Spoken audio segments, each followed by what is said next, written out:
Bonjour et bienvenue dans cette dernière vidéo de la semaine consacrée à l'acceptation. Alors je suis un petit peu embêté entre guillemets parce que l'exercice suggéré aujourd'hui est de vivre dans l'acceptation de soi.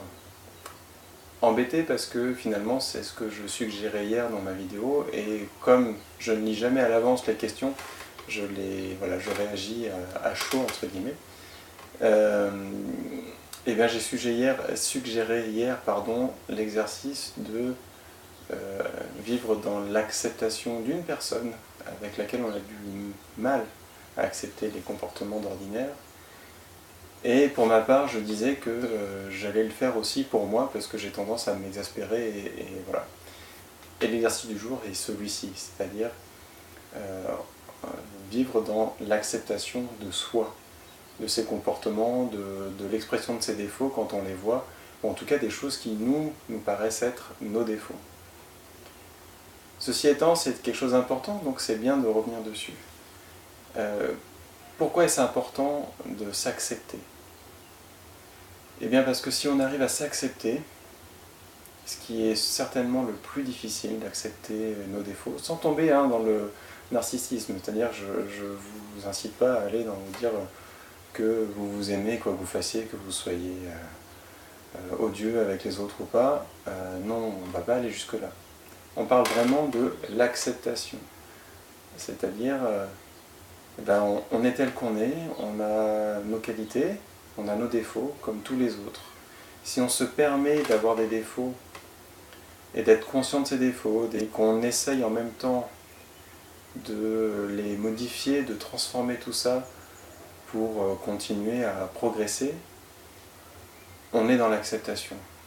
Si on se permet cela, on le permet également aux autres. Du coup, s'accepter soi, c'est peut-être plus difficile encore que d'accepter les autres, et je ne pense pas qu'on puisse accepter les autres si on ne s'accepte pas soi. Les autres sont un espèce de miroir, ils nous renvoient des choses. On l'a vu dans une question précédente, qui était d'identifier ce qui nous déplaît chez les autres. Et ce qui nous déplaît chez les autres, c'est des choses que l'on a en nous également. Du coup, accepter que ça puisse être fait par les autres, sans se donner le droit à nous aussi d'être comme ça, l'acceptation n'est pas complète. Je ne sais pas ce qu'il en est pour vous, comme je le disais hier et comme je le répétais il y a quelques instants, j'ai parfois du mal à accepter mes comportements que je trouve inadaptés, ou enfin, voilà, tout ce genre de choses. S'accepter, ça veut dire accepter ça aussi. Il y a des fois quand même où c'est trop. Eh bien, c'est pas grave. On a le droit de ne pas y arriver. On a le droit de ne pas y arriver tout de suite, instantanément.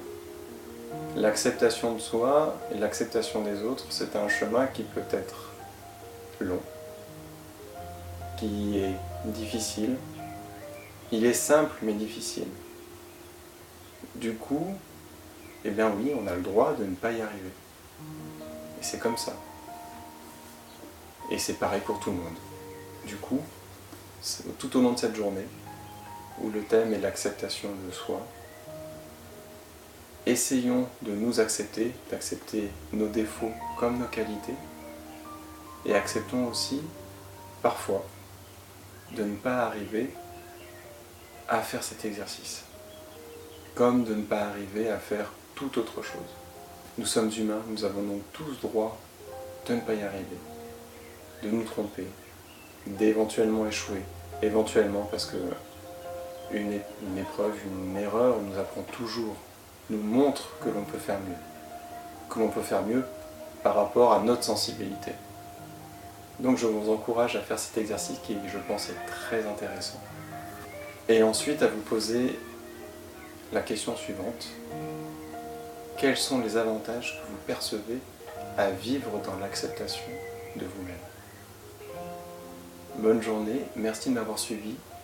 Merci d'avoir regardé cette vidéo jusque-là. Et à demain pour la suite. Salut!